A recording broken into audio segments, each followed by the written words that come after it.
पाकिस्तान पे एक और स्ट्राइक हुई है हार्ड फैक्ट्स की, और हर बार की तरह इस बार भी पड़ोसी का हाल बेहाल है। क्या वो अमेरिकी F-16 और क्या वो चाइनीज़ JF-17 और क्या वो हॉलीवुडिया C-130 मिलिट्री ट्रांसपोर्ट एयरक्राफ्ट एकदम डेमोक्रेटिक तरीके से सबको बराबर खुराक मिली है। तो आज के शो में इसी पर विस्तार से बात करेंगे। बातें वहीं जो air chief marshal Amarpreet Singh ने बताई, या कहें कि ऑपरेशन सिंदूर के दौरान पाकिस्तान की तबाही का कच्चा चिट्ठा पेश किया, एक मारक रिकॉर्ड का भी जिक्र किया है, चेतावनी के एड ऑन के साथ, जो नहीं सुधरे तो इतिहास और भूगोल सब बदल दिया जाएगा। जानकारों से समझेंगे कि आतंक परस्त पाकिस्तान को कितना गहरा सदमा पहुंचा है और पहुंचने वाला है। बात बच्चों की मौत की भी करेंगे। क्या कफ सिरप मासूमों की सांसें छीन रहा है? सरकार क्या कह रही है और जांचों में क्या निकला है? भारत आने को सूटकेस बांधते पुतिन अमेरिका को किस बात पर हौंकते मिले? मद्रास हाई कोर्ट ने एक्टर थलपति विजय और उनकी पार्टी के लिए ऐसा क्या कहा जो सोचने पर मजबूर करता है? और सोनम वांगचुक की रिहाई की कोशिशें कितनी सफल होती दिख रही हैं? नमस्ते, हम हैं सिद्धांत और आप देख रहे हैं Lallan top show. Brought to you by Mrs. Bectors and Bank of India. Mrs Bectors Cremica non stop biscuits और चाय तो स्वाद आ जाए। ऑपरेशन सिंदूर ने पाकिस्तानी सेना और टेरर इंफ्रास्ट्रक्चर को चूर कर दिया। खिसियानी बिल्ली खंभा नोचे, इस वाले स्टाइल में पाकिस्तान बार बार आधारहीन दावे कर रहा था, और अब हिंद की सेनाओं ने पाकिस्तान की इन मनोहर कहानियों इनका भी हजरात वाला कर दिया है हिसाब किताब। 3 अक्टूबर के दिन एयर चीफ मार्शल यानी भारतीय वायुसेना के प्रमुख AP सिंह, उन्होंने दिल्ली में अपनी सालाना प्रेस कॉन्फ्रेंस की भारतीय वायुसेना के 93वें स्थापना दिवस के मौके पर। उन्होंने कहा कि ऑपरेशन सिंदूर के दौरान भारत ने पाकिस्तान के 9 से 10 हाईटेक एयरक्राफ्ट्स को ध्वस्त कर दिया।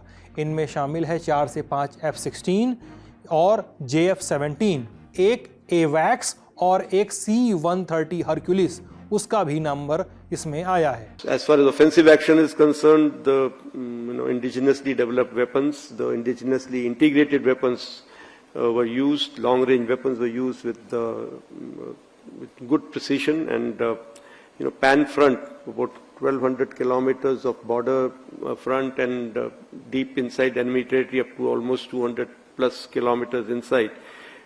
We were able to strike. We were able to strike with precision, with minimal collateral. Trying our best not to have any casualties from civilian side, and we were able to bring them to their knees in, actually speaking, one night of intensive operations. Operation Sindoor के बाद ये पहला मौका है जब air chief marshal ने इतने विस्तार के साथ पाकिस्तान को हुए नुकसान की जानकारी दी है। इससे पहले 9 अगस्त को उन्होंने पाकिस्तान को पहुंचाए गए नुकसान की मोटा माटी जानकारी दी थी। ताज़ा प्रेस कॉन्फ्रेंस में ACM ने यह भी कहा कि हिंद की सेनाओं ने तो पाकिस्तान में हुए नुकसान के सबूत दिए। दूसरी तरफ पाकिस्तान सिर्फ दावे कर पाता है, उसके बाद सबूत तो है ही नहीं, इसलिए दिखा नहीं पाता। उन्होंने कुछ और ज़रूरी जानकारियां भी दी हैं। भारतीय सेनाओं ने कम से कम 4 जगह पाकिस्तान के रडार सिस्टम को नष्ट किया, यानी उसकी निगहबानी को कमज़ोर कर दिया। कम से कम 2 जगह कमांड एंड कंट्रोल सिस्टम को तबाह किया। पाकिस्तान के कम से कम 2 सैन्य हवाई अड्डों पर रनवे को भारी नुकसान पहुंचाया गया। 3 अलग अलग सैन्य हवाई अड्डों पर 3 हैंगर ध्वस्त कर दिए गए। उनमें पार्क्ड फाइटर जेट्स को भी नुकसान पहुंचाया गया। एक और ज़रूरी बात जो ACM ने कही थी वो ये कि हिंद की सेनाओं ने 300 किलोमीटर की दूरी से पाकिस्तान के एक सर्विलांस एयरक्राफ्ट को भी तोड़ कर रख दिया। ये सतह से हवा में टारगेट हिटिंग का एक रिकॉर्ड है। उन्होंने आगे कहा कि ऑप सिंदूर के दौरान भारत की तीनों सेनाओं ने एक साथ मिलकर काम किया था। ये तो थी एयर चीफ मार्शल की बातें। अब इनका महत्व भी समझते हैं, यानी पाकिस्तान में हुई तबाही का विश्लेषण करते हैं हम लोग एक बार। F-16 जो है वो अमेरिका का बनाया हुआ मॉडर्न फाइटर एयरक्राफ्ट है। इनकी तबाही का मतलब है कि पाकिस्तान की वायुसेना को अच्छा खासा नुकसान पहुंचा है। JF-17 को चीन और पाकिस्तान ने मिलकर डेवलप किया है, टेक्नोलॉजी ट्रांसफ़र तो चीन ने किया था। इनके गिरने का मतलब है कि चीन के साथ साथ पाकिस्तान की टेक्नोलॉजी सवालों के घेरे में आ रही है। भारत ने पाकिस्तान के 4 महत्वपूर्ण रडार सिस्टम भी तबाह किए, यानी पाकिस्तान के एयर डिफेंस की आंखें ही छीन ली थी। अब पाकिस्तान के 2 कमांड एंड कंट्रोल सिस्टम के ध्वस्त होने का मतलब है कि पड़ोसी अपने एयर ऑपरेशंस में कोऑर्डिनेट नहीं बिठा पाया था, कोऑर्डिनेशन नहीं कर पाया था। अब जो एवैक एयरक्राफ्ट है वो एक चलता फिरता रडार है, हवा में तैरता रहता है। इसके ध्वस्त होने का मतलब है कि पाकिस्तानी वायुसेना को तगड़ा झटका लगा है। वो हवा से जो रियल टाइम मॉनिटरिंग कर रहे थे इंडियन लोकेशंस की, इंडियन आर्टिलरी लोकेशंस की, सब कुछ की, वो नहीं कर पा रहे थे। C-130 को आपने हॉलीवुड फिल्मों में देखा होगा। ये एक तरह का सैन्य ट्रांसपोर्ट एयरक्राफ्ट होता है, हरक्यूलिस भी कहते हैं। इसके तबाह होने का मतलब है कि पाकिस्तानी सेना को लॉजिस्टिक्स में दिक्कत हुई है। एयर चीफ मार्शल ने यह भी कहा कि इसी तबाही के चलते पाकिस्तान ने सीज़ फायर की मांग की। इसी प्रेस कॉन्फ्रेंस में जिक्र पाकिस्तान में बन रहे नए आतंकी अड्डों की खबरों का भी हुआ, खासकर खैबर पख्तूनख्वा में। वायुसेना प्रमुख ने इन खबरों पर कहा कि जाहिर है ये होना ही था। हमें भी खबर मिल रही है कि वे शायद बड़े ढांचे बनाने की जगह छोटे छोटे ढांचे बना रहे हैं, लेकिन फिर भी हम उन्हें और उनके ठिकानों को नष्ट करते रहेंगे, इसलिए हमारे विकल्प नहीं बदले हैं। कुछ यही बातें इंडियन आर्मी के चीफ जनरल उपेंद्र द्विवेदी ने भी कही हैं। राजस्थान में आयोजित एक कार्यक्रम में पहुंचे थल सेनाध्यक्ष ने पाकिस्तान को सीधी चेतावनी दी। बोले कि पाकिस्तान ने अगर आतंक को पनाह देना बंद नहीं किया तो उसका इतिहास, भूगोल सब खतरे में पड़ जाएगा। जनरल द्विवेदी ने ऑपरेशन सिंदूर 2.0 की भी बात की। इस बार भारत देश पूरी तैयारी के साथ है और इस बार वो संयम नहीं रखेगा जो सिंदूर 1.0 में हमने संयम रखा। इस बार हम आगे की कार्रवाई करेंगे और कुछ ऐसी कार्रवाई करेंगे कि हो सकता है पाकिस्तान को सोचना पड़े कि उसे इतिहास में, भूगोल में रहना है कि नहीं रहना। अगर उसे भूगोल में अपनी जगह बनानी है तो उसके लिए उसे जो स्टेट स्पॉन्सर टेररिज्म जिसको हम बोलते हैं, यानी कि उसका देश जो टेररिज्म को स्पॉन्सर कर रहा है उसे रोकना पड़ेगा। आपको मालूम ही है कि ऑपरेशन सिंदूर के बाद से पाकिस्तान लगातार आधारहीन दावे करता रहा है। इधर भारतीय सेनाओं के वरिष्ठ अधिकारियों ने ये तो माना है कि इस दौरान भारत के भी कुछ जेट्स को नुकसान पहुंचा, लेकिन इनकी संख्या नहीं बताई गई है। साथ ही ये भी कहा है कि हमारे लिए ऑपरेशनल अचीवमेंट है वो मैटर करता है, न कि एसेट्स के नुकसान को देखा जाएगा। अब मोदी सरकार ने भी ना तो इन बातों की पुष्टि की है और न ही इन्हें नकारा है। भारत के chief of defence staff general Anil Chauhan ने मई के महीने में कहा था कि कुछ भारतीय जेट्स को नुकसान तो पहुंचा, लेकिन तुरंत ही रणनीति बदलकर भारत ने पाकिस्तान को घुटनों पर ला दिया था। उसी महीने वायुसेना के DGMO air marshal AK Bharti ने भी कहा था कि नुकसान तो जंग का हिस्सा होते हैं। सवाल तो ये होना चाहिए कि क्या भारतीय सेनाओं ने अपने लक्ष्य हासिल किए, और इसका जवाब एक जोरदार हाँ है। उन्होंने ये भी कहा था कि भारत के सारे पायलट सुरक्षित वापस लौटे हैं। इन्हीं सब बयानबाजियों के बीच पाकिस्तान झूठा नैरेटिव फैला रहा था, और अब जब ACM ने पाकिस्तान के हुए नुकसान का आंकड़ा दे दिया है तब बात और गहरी हो गई है। जानकारों से समझते हैं। भारतीय वायुसेना अध्यक्ष air chief marshal AP Singh ने आज कहा कि ऑपरेशन सिंदूर के दौरान भारतीय वायुसेना ने पाकिस्तान के 12 वॉरप्लेन्स यानी जंगी जहाज मार गिराए, और यहां तक कि एक 300 किलोमीटर दूर तक एक इंडियन एयरफोर्स की एक मिसाइल लॉन्च किया गया, जिससे एक बहुत हाई वैल्यू टारगेट को, पाकिस्तान के जो हाई वैल्यू टारगेट है उसको गिराया। एयर चीफ मार्शल सिंह ने पहले भी ये बात कही है अगस्त में, उन्होंने ये बात फिर से दोहराया है इसी वजह से क्योंकि पाकिस्तान की जो नैरेटिव वॉर है वो लगातार चल रही है कई महीनों से।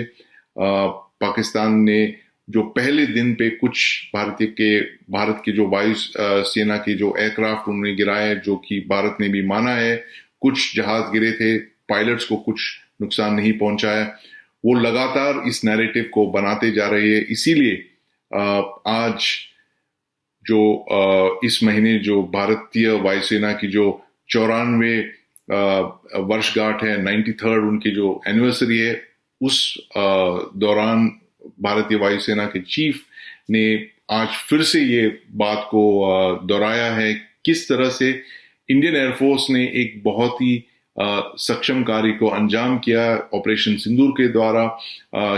ऑपरेशन सिंदूर के दौरान किस तरह से भारतीय वायुसेना ने पाकिस्तान के एयरफोर्स को बहुत बड़े पैमाने पे नुकसान पहुंचाया, उनके न कि जहाज गिराए जमीन पे और आसमान में भी, उनके एयरबेसिस को नष्ट किया और उनके कई सारे रेडार साइट्स को भी ध्वस्त किया है।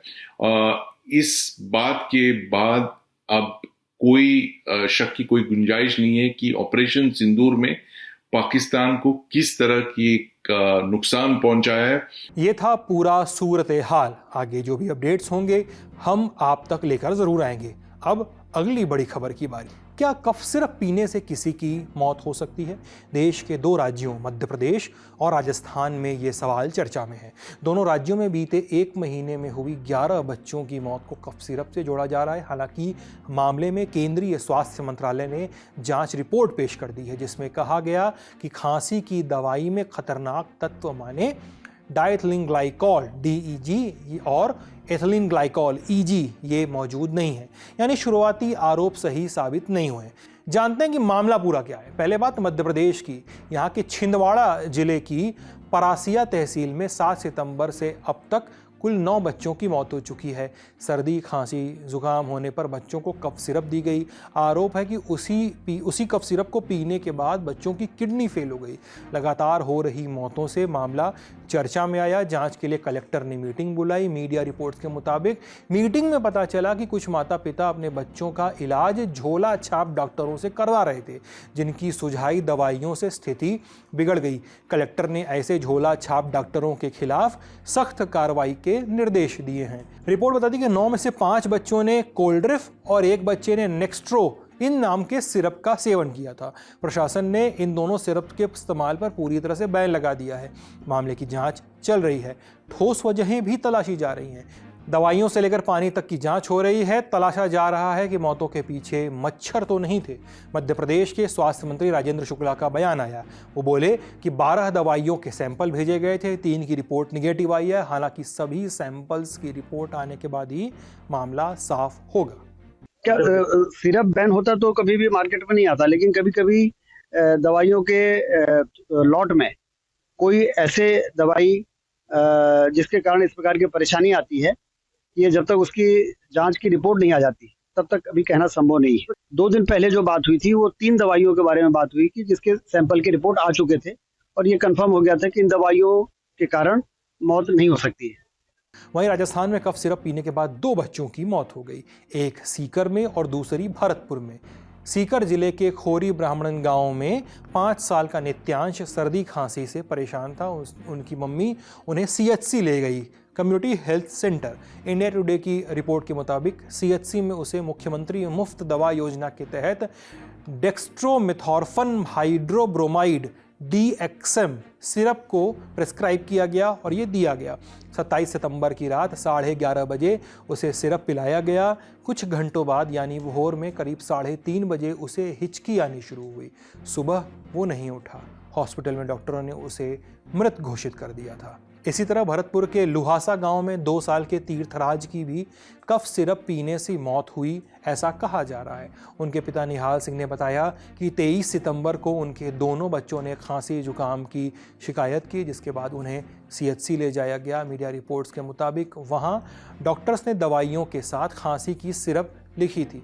परिजन बच्चों को घर लेकर आए और छोटे बेटे तीर्थराज को सिरप पिला दी। सिरप पीने के बाद बच्चा सो गया, लेकिन 4 घंटे तक होश में नहीं आया था।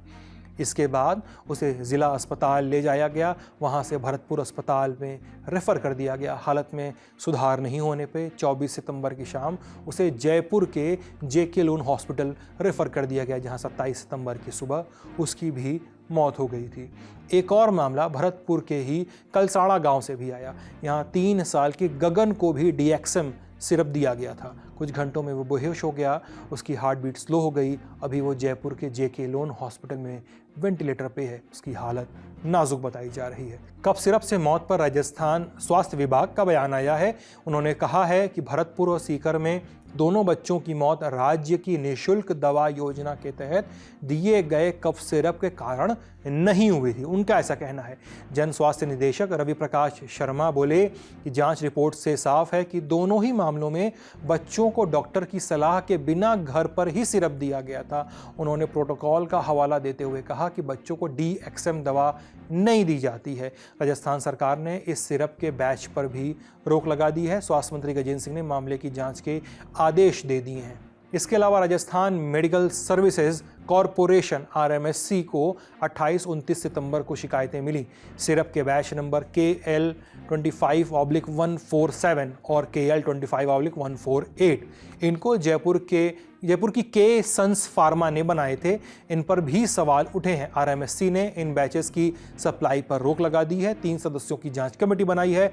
भारतीय चिकित्सा अनुसंधान परिषद यानी ICMR भी जांच में जुटी है। इंदौर, तमिलनाडु और हिमाचल की मैन्युफैक्चरिंग यूनिट्स की छानबीन की जा रही है। के सन्स फार्मा के 40 क्वालिटी टेस्ट फेल हो चुके हैं।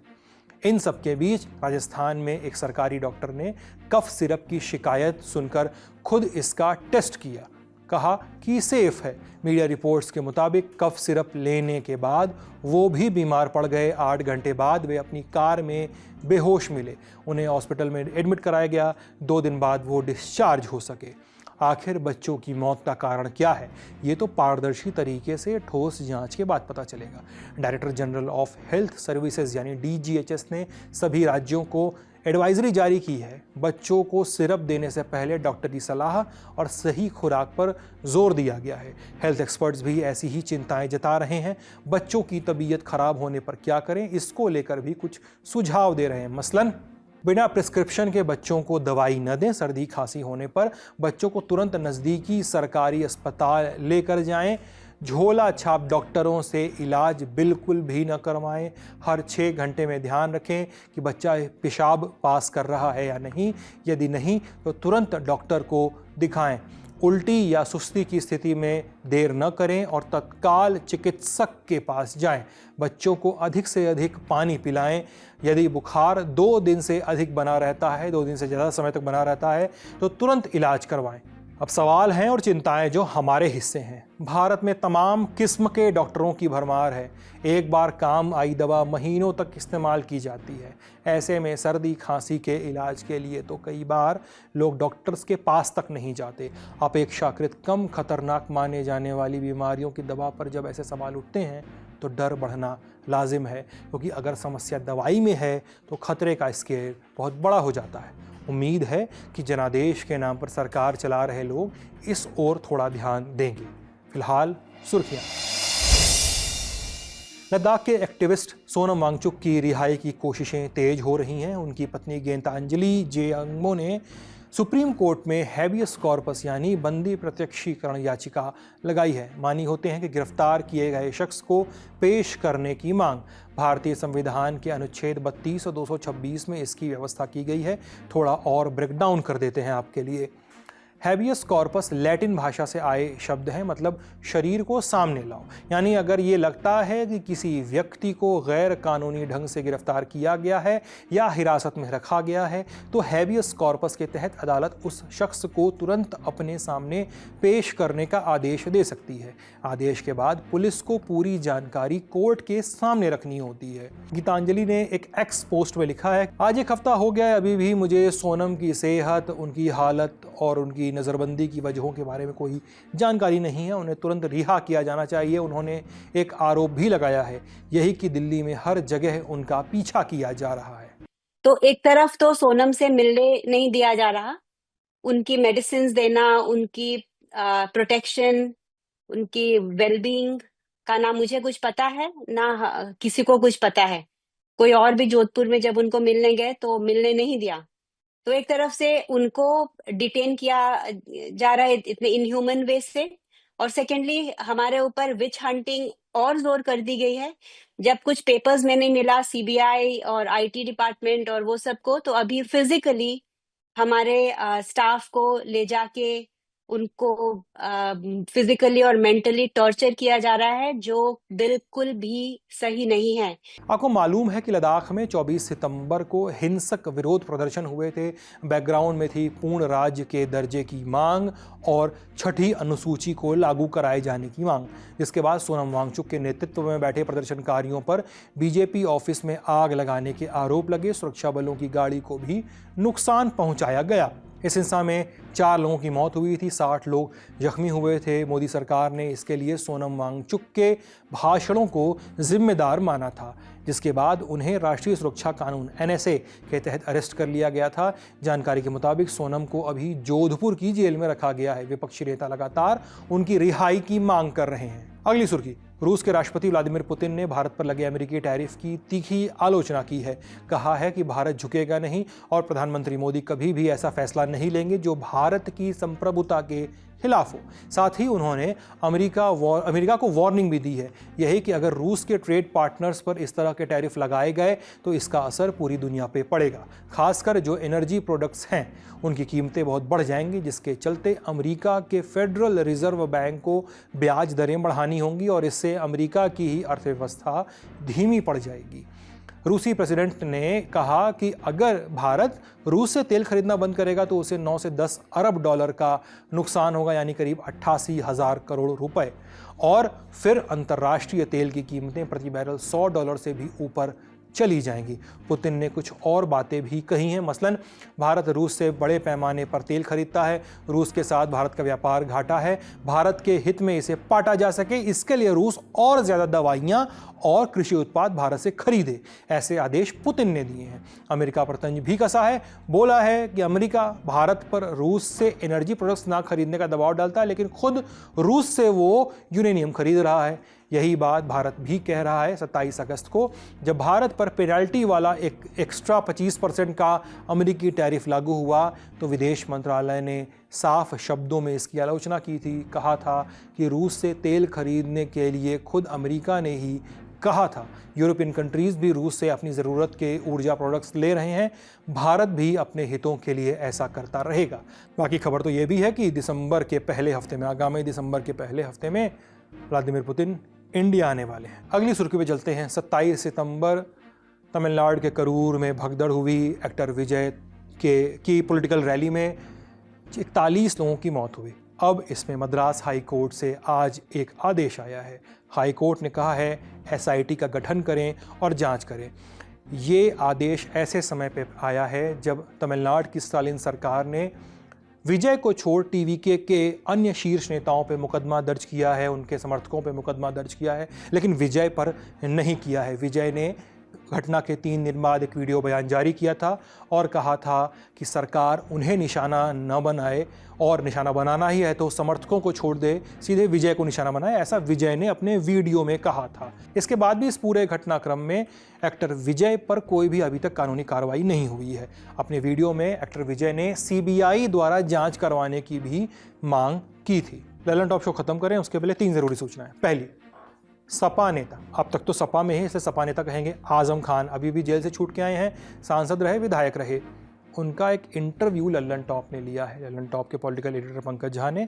वो इंटरव्यू आप देख सकते हैं कल की तारीख में, यानी 4 अक्टूबर की तारीख को दिन दोपहर ललन टॉप के चैनल्स पे रिलीज़ होगा। ज़रूर देखें। राहुल गांधी, अखिलेश यादव और तमाम पॉलिटिकल कंट्रोवर्सीज़ पे उन्होंने क्या कहा है, सुनिए ज़रूर। अगली सूचना है बिहार से जुड़ी हुई। ललन टॉप ने बिहार सेंट्रिक एक डॉक्यूमेंट्री सीरीज़ बनाई है, नाम हम बिहार के लोग। इसका अगला एपिसोड आप ललन टॉप पे देखिए कल की तारीख में। इसमें फीचर्ड है एक लड़का जिसने थोड़े से पैसों के साथ अपनी शुरुआत की और 1100 करोड़ की इंडस्ट्री कैसे बनाई। इसके अलावा वो तमाम एपिसोड आप देख सकते हैं इस सीरीज़ के, जिसमें बिहार के लोग हैं और बिहार में बीतता उनका जीवन है, समाज और सरकार के साथ उनका एक संवाद है। जैसे ही हम लोग रक्सौल, पटना, बिहार का नाम बोलते थे तो उनका एक मुंह का स्वाद कड़वा हो जाता था। मेरा एक पर्सन क्या है कि हमारा जो स्टाइल है बोलने का, एक सेकेंड में पता चल जाता है कि सामने वाला बिहार का है।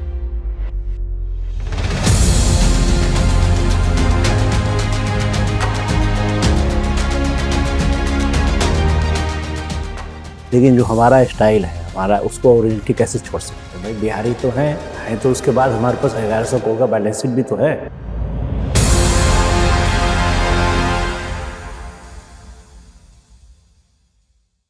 और आखिरी सूचना है, त्योहार का मौसम चल रहा है, दिवाली आने वाली है, आप घर जाएंगे, घर नहीं जाएंगे, कहीं और जाएंगे, घर तो बना रहता है। और इन्हीं घर की यादों और घर के साथ की बातों को लेकर हमने एक सीरीज़ शुरू की है जिसका नाम है घर जैसी बातें। सौरभ द्विवेदी और गिरिजा ओक के बीच ये बातचीत आप देख सकते हैं 4 अक्टूबर से, वो भी कल से, दोपहर 2 बजे। आप लल्लन टॉप देख रहे थे। अपना ख्याल रखिएगा। बहुत बहुत शुक्रिया।